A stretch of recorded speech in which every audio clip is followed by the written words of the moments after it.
خلناهم في رحمتنا إنهم من الصالحين آمنت بالله صدق الله العظيم إن الله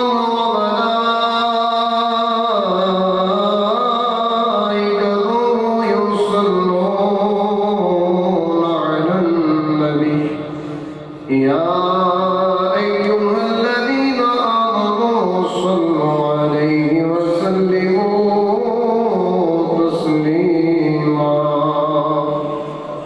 بآواز بلند پڑھیے الصلاة والسلام عليك يا رسول الله وعلى آلك وصحابك يا رحمة للعالمين.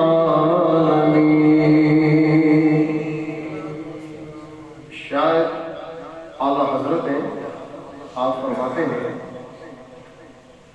سب سے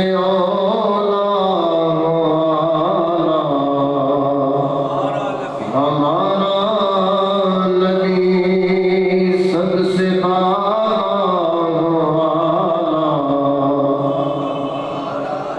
ہمارا نبی سب سے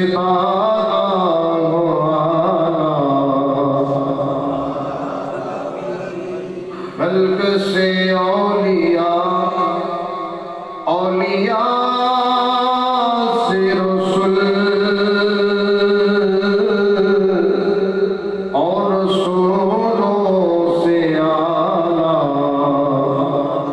ہمارا نبی اور رسولوں سے اعلیٰ. کائنات میں بڑے بندے آئے اور بڑے لوگوں کو اللہ نے شانیں عطا کی، لیکن سارے اونچوں سے اونچا مقام میرے مصطفیٰ کا ہے. تو اعلیٰ حضرت کہتے ہیں سارے اونچوں سے اونچا سمجھیے جسے ہے اس اونچے سے اونچا ہمارا نبی ہے اس اونچے سے اونچا.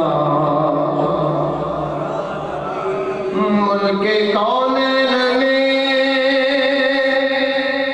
انبیاء تاجداروں کا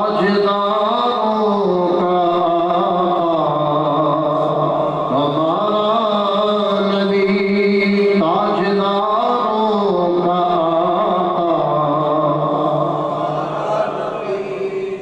اللہ تعالیٰ کی حمد و ثنا اور اس کے پیارے حبیب علیہ السلام کی بارگاہ میں ہدیۃً درود و سلام عرض کرنے کے بعد اللہ جل شانہ کی بارگاہ میں التجا ہے میرا حق بات بیان کرنا، آپ کا حق بات سننا اپنی بارگاہ میں قبول فرمائے.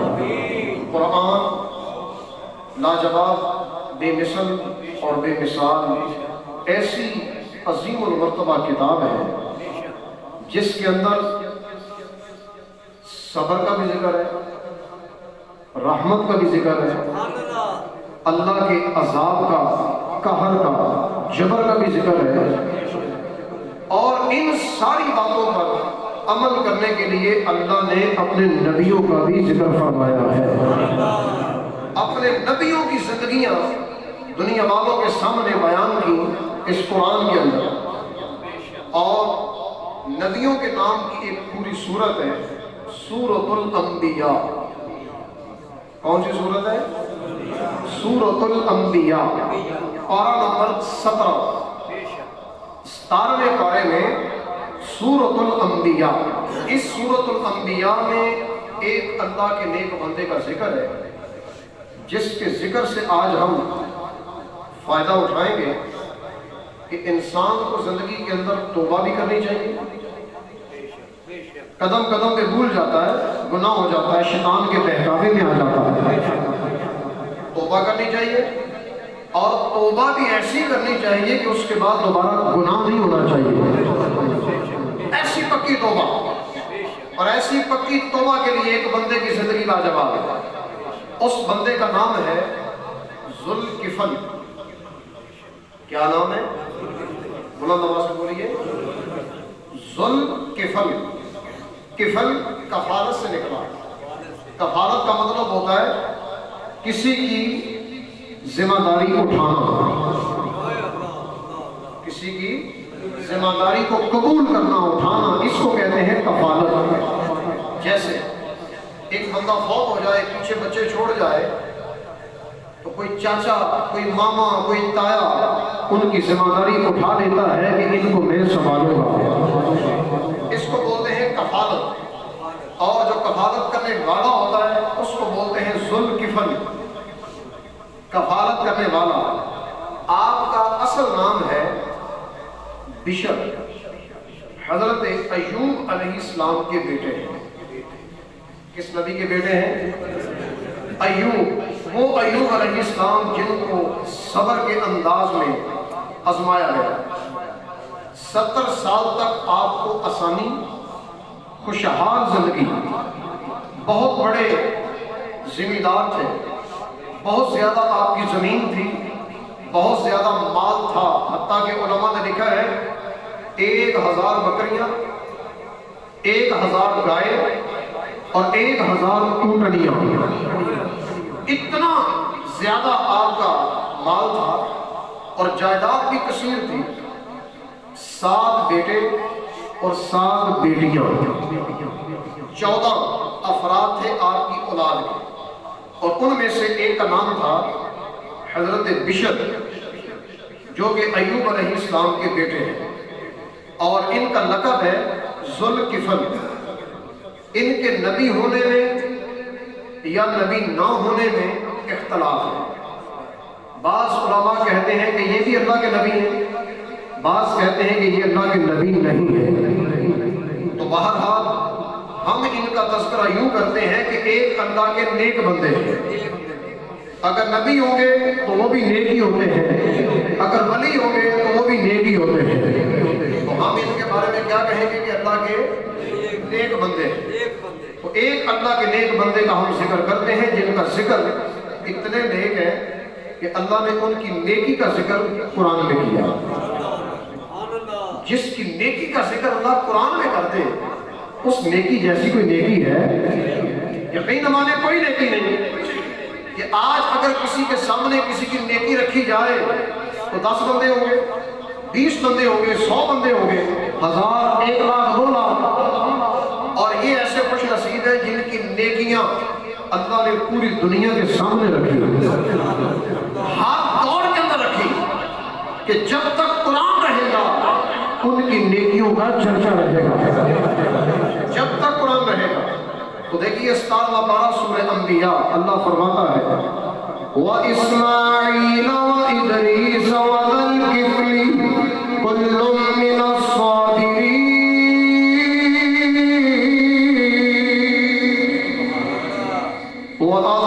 وَأَدْخَلْنَاهُمْ فِي رَحْمَتِنَا إِنَّهُمْ مِنَ الصَّالِحِينَ۔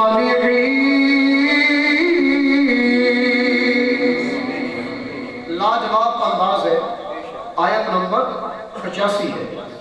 85 نمبر آیت میں اللہ فرماتا ہے پیارے حبیب اپنے صحابہ کے سامنے، ان دنیا والوں کے سامنے ذکر کریں اسماعیل کا جو کہ اللہ کے نبی ہے، اور ادریس کا جو کہ اللہ کے نبی ہے، اور ذوالکفل کا جو کہ اللہ کے نیک بندے ہیں، جو کہ اللہ کے نیک بندے ہیں۔ ان تینوں کا ذکر کرنے کا اللہ نے حکم دیا، تو نبی پاک نے حکم پر عمل کرتے ہوئے صحابہ کے سامنے ان کا ذکر فرمایا، ذوالکفل کا بھی ذکر کیا، اور اللہ کہتا ہے کل من الصابرین، سارے صبر کرنے والے ہیں۔ ایک ان کا وصف ہے صبر کرنا۔ اسماعیل علیہ السلام کی گردن پہ چھری رکھی گئی، آپ نے اللہ کی اطاعت پر صبر کیا، اللہ کی اطاعت پر امر ربی پہ عمل کیا، آج ہم سے تو نماز نہیں پڑھی جاتی نا، انہوں نے اپنی گردن رکھ دی اپنے رب کے حکم پر عمل کرنے کے لیے۔ کیسا جذبہ، کیسی پیاری ادا ہے۔ ادریس رات کے وقت اللہ کی عبادت، صبح کے وقت روزہ، اور زندگی ساری اسی طرح گزری، ساری زندگی، ایک دن نہیں، 2 دن نہیں، ساری زندگی رات کو رب کی عبادت، صبح کے وقت روزہ۔ رہی بات ذوالکفل کی، تو اس کے بارے میں علماء نے لکھا ہے دن کے وقت روزہ، رات کے وقت قیام، سوتے نہیں تھے۔ سونے کا وقت کون سا تھا؟ ظاہری بات ہے انسان ہے تو سوئے بغیر پھر جینا مشکل ہے، تو سونے کا وقت آپ کا تھا قیلولہ، اور قیلولے کا وقت کیا ہوتا ہے؟ ظہر سے عصر کے درمیان۔ 24 گھنٹوں میں صرف اتنا تھوڑا سا مختصر سا وقت تھا آپ کے سونے کا، اس کے علاوہ سوتے نہیں تھے، اور ٹائم کے اتنے پابند تھے کہ ساری رات اپنے رب کی عبادت میں اور صبح کے وقت روزہ رکھ لیں۔ یہ آپ کی زندگی۔ ایک دن شیطان آ گیا، یہ تفسیر ساوی کے اندر پڑھ رہا ہوں، عربی کی تفسیر ہے، یہ 6 جلدوں میں، علامہ ساوی اس کو لکھنے والے ہیں، تفسیر ساوی عربی کی تفسیر ہے یہ، اس کے اندر یہ ساری باتیں لکھی ہوئی ہیں۔ لکھا شیطان آ گیا آپ کے سونے کی جگہ پہ، کہتا ہے میں دیکھتا ہوں ان کو غصہ آتا ہے کہ نہیں۔ شیطان کہتا ہے میں آزماتا ہوں کہ دیکھتا ہوں ان کو غصہ آتا ہے کہ نہیں۔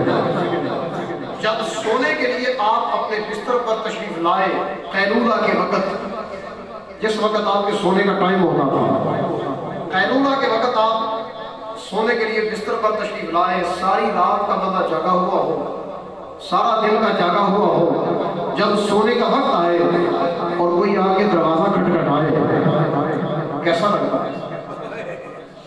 اس وقت بندے کی کیفیت کیا ہوتی ہے کہ اس کو میں کوئی جواب دوں گا یا اس کو ماروں گا کہ تو نے مجھے سونے کے اندر خلل دے دیا۔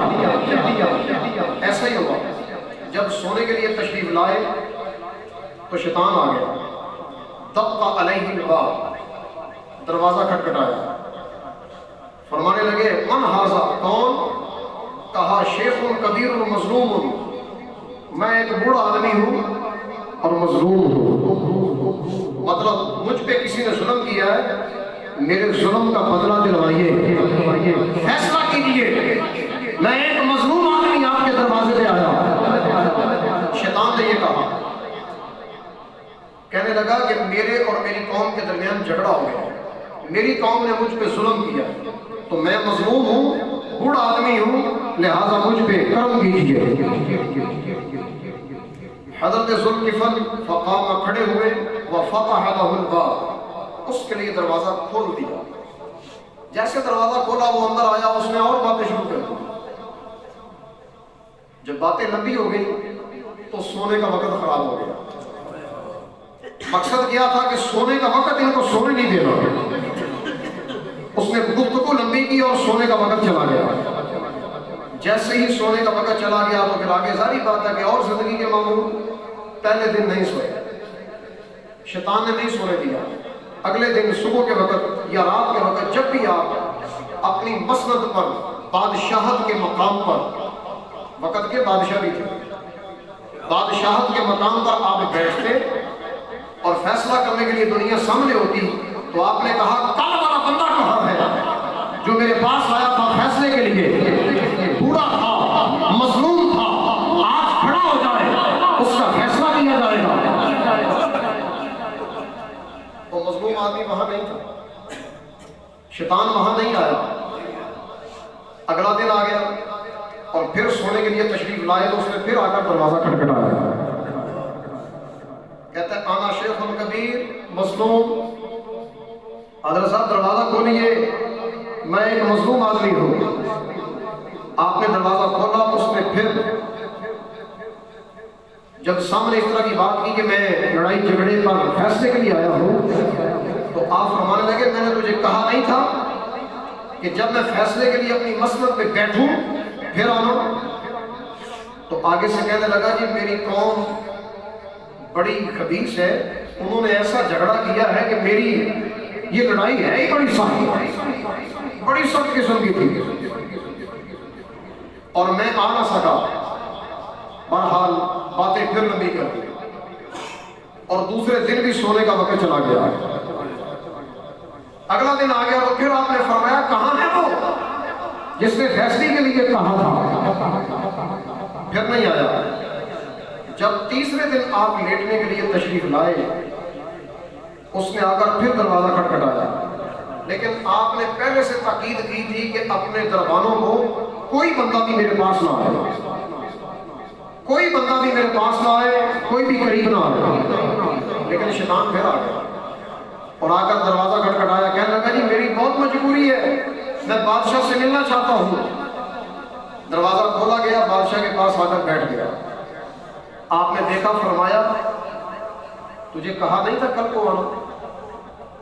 اور آ کر بولا کیا کہتا ہے؟ اتنام، کیا آپ سوئے ہوئے ہیں اور آپ کی قوم لڑائی جھگڑوں میں ہے؟ ابھی تک آپ نے فیصلہ نہیں کیا اور فیصلہ کیے بغیر یہاں سو رہے ہیں. جب آپ جاگے تو آپ نے فرمایا کہ مجھے کہا نہیں تھا کل کو آنا. تو ابلیس کہنے لگا، جب اس نے کہا نا آپ سوئے ہوئے ہیں اور جھگڑا آپ کے دروازوں پر ہے، تو آپ نے سمجھ لیا انہ عدو للہ، یہ اللہ کا دشمن ہے. تیسرے دن اس کی پہچان ہوگی کہ یہ شیطان ہے. فرمانے لگے فالتا ما فالتا، اور تو نے ایسا کیوں کیا؟ میرے ساتھ 3 دن مجھے سونے کیوں نہیں دیا؟ لاجواب جملہ آ گیا. کہنے لگا سونے اس لیے نہیں دیا لأغبدو کا، میں آپ کو غصہ دلانا چاہتا تھا، میں چاہتا تھا کہ آپ کو غصہ آئے. لیکن فَعَصَمَكَ اللَّهُ، اللہ نے آپ کو اس گناہ سے بھی باز رکھا، غصہ نہیں آنے دیا. لاجواب قسم کا انداز، ایسا پیارا عمل، اپنے غصے پہ صبر. یہ ہے صبر کی لاجواب مثال جو اللہ تعالیٰ نے قرآن میں کی. فرمایا اِنَّهُمْ كُلٌّ مِّنَ الصَّابِرِينَ، فرمایا ذوالکفل بھی صبر کرنے والوں میں سے ہے. یہ ہے تفسیر ساوی کے اندر. اور اگلا ان کا ایک نیک عمل تفسیر قرطبی کے اندر یہ لکھا ہے کہ بنی اسرائیل کے اندر ایک نیک بندہ تھا، اور وہ نیک بندے سے مراد یہ ذوالکفل ہے. یہ ایسے اللہ کے نیک بندے ہیں کہ ایک بنی اسرائیل کے اندر کافر بادشاہ تھا اور اس بادشاہ کا کفر عروج پر تھا. آپ اس شہر کے قریب سے گزرے، جب قریب سے گزرے تو دیکھا کہ یہاں ایک بادشاہ رہتا ہے کافر. کہنے لگے اللہ کی قسم میں اس بادشاہ کے پاس جاؤں گا اور جا کر اسلام پیش کروں گا، ایک رب کی دعوت دوں گا. بادشاہ کو جا کے رب کی دعوت دینا اور بادشاہ بھی کافر ہو بڑا اٹھا ہے. یہاں پر جا کے مسلمان کو نیکی کی دعوت دینا اتنا مشکل ہے کہ الامان والحفیظ. کسی کو کہا جائے اور نماز کے لیے، کہتا کپڑے خراب ہیں، نہیں آ سکتا، ٹائم نہیں. اگر کسی کو کہا جائے حرام کھانا چھوڑ دو، کہتا تم نے مجھے کہا کیوں؟ اگر کہا جائے تم نے یہ غلطی کی ہے، کہتا غلطی میری نہیں، غلطی تیری ہے. اگر غلطی ہو جائے کوئی ماننے کو تیار نہیں. اور غلطیاں اتنی ہیں کہ قدم قدم پر بھول جانا. تھوڑی سی بات پہ لڑائی جھگڑا، تھوڑی سی بات پہ رشوت، تھوڑی سی بات پہ سود، تھوڑی تھوڑی باتوں پہ ماں باپ کی نافرمانی، اور تھوڑی تھوڑی باتوں پہ ایبوں کو اچھال کے رکھ دینا، ذلیل کر کے رکھ دینا. یہ ہماری زندگی گزر رہی ہے. تو بہرحال اللہ کا کیسا نیک بندہ ہے، بادشاہ کے پاس جا کر کہتا ہے کہ میں اسلام کی دعوت دوں گا. بادشاہ کے پاس پہنچے اور جا کر کہتے ہیں بادشاہ ایک رب کی عبادت کر. اس نے کہا کہ میں عبادت تو کر لوں گا لیکن مجھے ملے گا کیا؟ ما جزائی، میرا بدلہ کیا ہوگا؟ آپ کہنے لگے الجنت، تیرے نیک عمل کا بدلہ، اسلام لانے کا بدلہ ہوگا جنت. اس نے کہا کہ جنت کیا ہے؟ پھر آپ نے پورا اس کا ایک منظر کھینچا، جنت میں یہ بھی ہے، یہ بھی ہے، یہ بھی ہے، ساری باتیں کر لی۔ تو پھر کہنے لگا نہیں یتکفل لی بذالک، جب میں مسلمان ہو گیا تو میری بادشاہت کا ذمہ دار کون ہوگا؟ میری بادشاہت کا ذمہ دار کون ہے؟ ذوالفقار کہنے لگے آنو، میں تیری بادشاہت سنبھالوں گا، تیرا ساتھ دوں گا۔ حتیٰ کہ بادشاہ نے اپنی بادشاہت سے استعفیٰ دے دیا اور کہا کہ آج کے بعد بادشاہ میں نہیں، یہ بشر ہوگا، آج کے بعد بادشاہ یہ ہے۔ اب جب بادشاہت یہ گزری نیکیوں کے اندر، رات کو اللہ کی عبادت، صبح کو روزہ، رات کو عبادت، صبح کو روزہ، زندگی تمام ہو گئی، زندگی تمام ہو گئی، موت آ گئی۔ جب موت آئی لوگوں نے اٹھایا، قبر میں دفن کر دیا۔ جملہ سن